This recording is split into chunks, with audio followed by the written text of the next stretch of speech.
VVPAT म्हणजे voters verified paper audit trail, अर्थात जेव्हा मतदार ईव्हीएम मशीनवर मतदान करेल तेव्हा त्यांनी नक्की कोणत्या पक्षाला मतदान केले आणि उमेदवाराचे नाव त्याला दिसेल.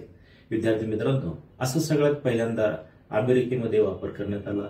भारतामध्ये 2013च्या नागालँडच्या इलेक्शनमध्ये नॉक्सन असेंब्लीमध्ये याचा पहिल्यांदा वापर करण्यात आला. पुढे चालून गोवा राज्याचे संपूर्ण इलेक्शन व्हीव्हीपॅटच्या साहाय्याने घेण्यात आले. हे पहिले राज्य आहे.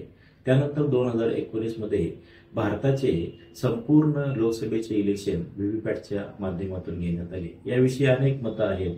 त्यातूनच एक गोष्ट लक्षात ठेवावी लागेल, ते म्हणजे काय, इलेक्शन कमिशन वर्सेस सुब्रमण्यम स्वामी केस. या केसमध्ये सुब्रमण्यम स्वामीचं म्हणणं असं होतं की व्हीव्हीपॅटच्या माध्यमातून घोटाळा चालू शकतो. मात्र सुप्रीम कोर्टाने निर्णय दिला की असं काही होणार नाही, त्याचा वापर कार्यक्षम पद्धतीने झालाच पाहिजे. धन्यवाद.